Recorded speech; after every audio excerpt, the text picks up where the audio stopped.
Every quarter, economists hold their breath like teenagers waiting for SAT scores. The number drops, and suddenly everyone from your barista to your bank teller has an opinion about whether the economy is thriving or dying. I'm talking about the golden child of economic measurements that supposedly tells us everything we need to know about how well a country is doing. But here's the thing, GDP might be the most overrated statistic in modern economics. Picture this. You're at a dinner party, and someone starts bragging about how their country's GDP grew by 3% last year. Everyone nods approvingly, like they just heard the economic equivalent of splitting the atom. But what if I told you that GDP is about as useful for measuring real prosperity as counting calories is for measuring how delicious your food tastes?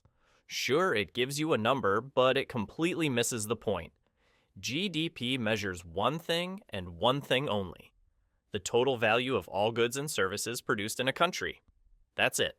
Nothing more, nothing less. It doesn't care if those goods are life-saving medicines or weapons of mass destruction. It doesn't distinguish between building schools and building prisons, a natural disaster that destroys half a city and then requires massive reconstruction efforts. GDP loves that.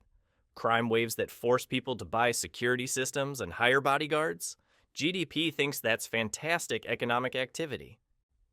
The whole obsession with GDP started during World War II, when governments desperately needed to measure their production capacity for the war effort.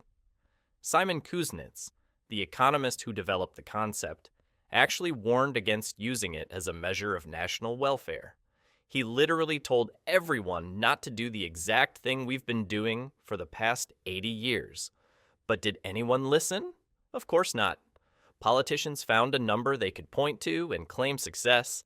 Economists found a metric they could endlessly debate. And the media found a headline that writes itself every quarter. And here's where things get really absurd.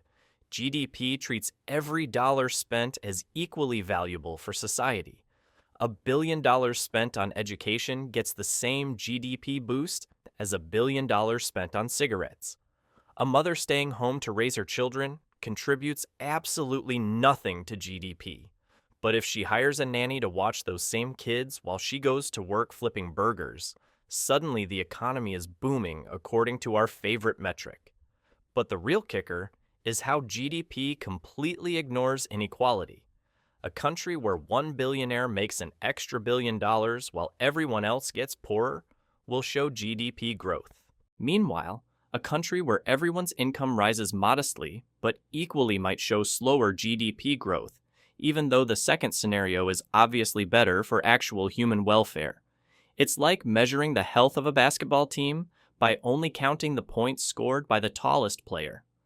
You often hear the trope comparing certain countries' or states' GDP to one another.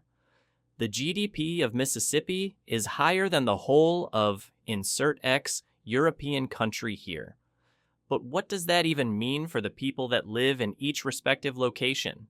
Is the lifestyle, economic opportunity, economic future, general happiness better in Mississippi compared to Madrid?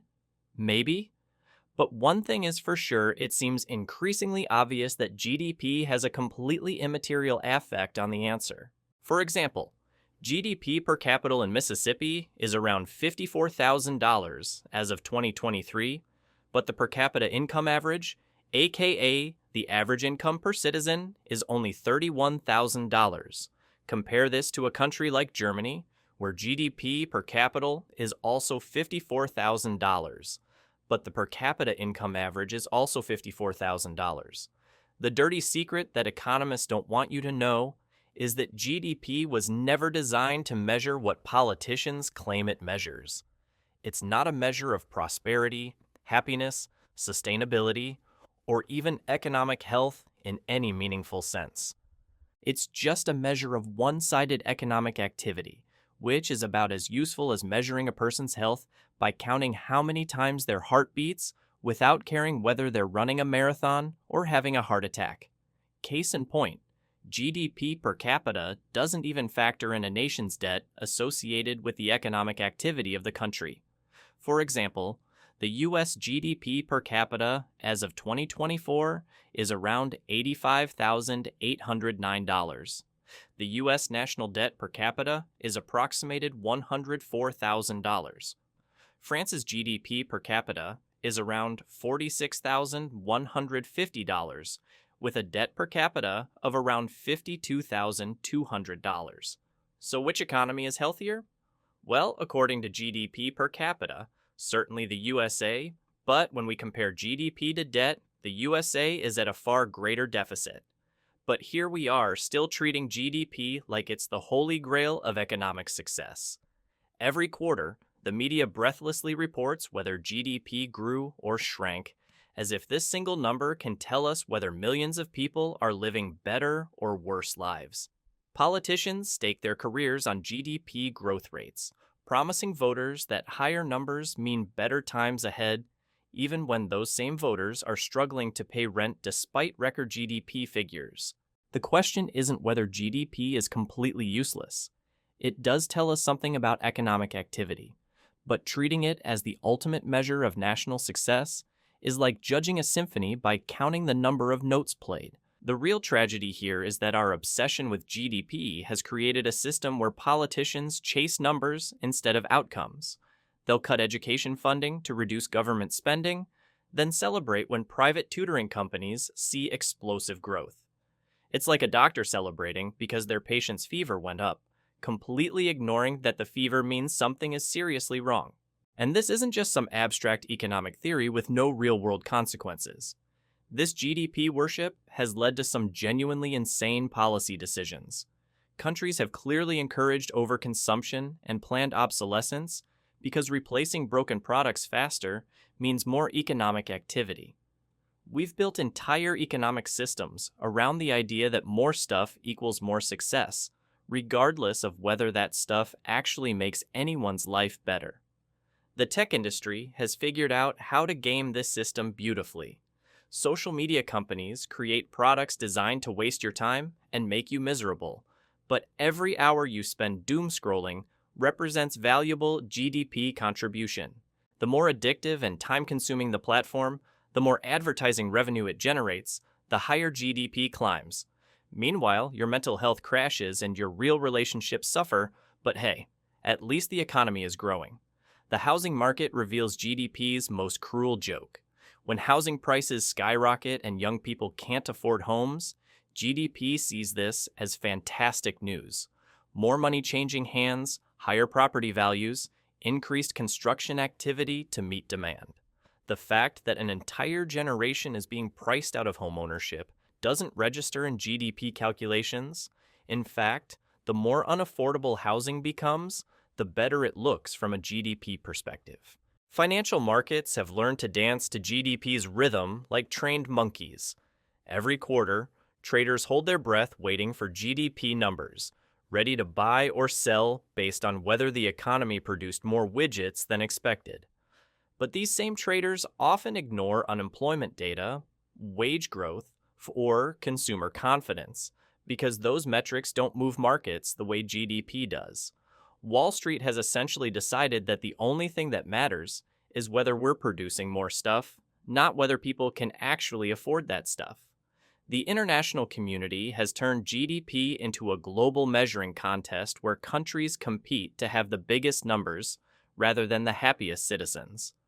China's explosive GDP growth gets celebrated while their environmental destruction and social problems get ignored.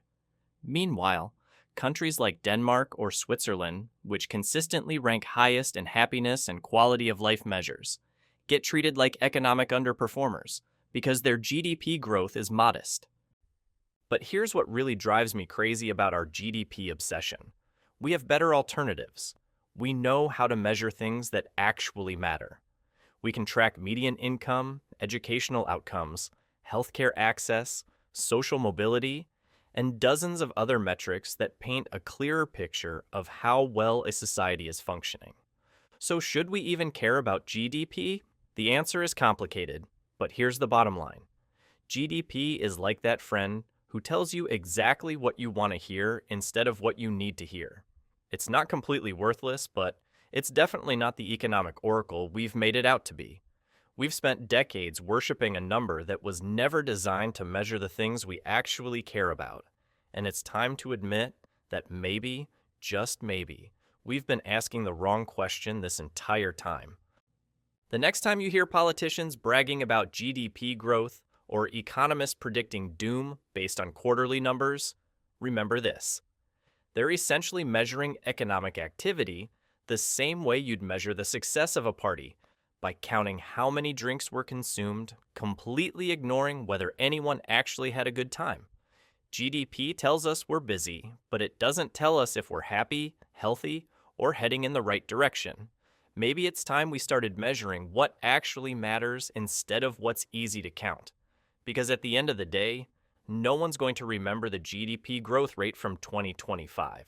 But they'll definitely remember whether they could afford rent, get on the property ladder, save for retirement, and spend time with people they love. And those things, my friends, are worth so much more than any number on an economist's spreadsheet.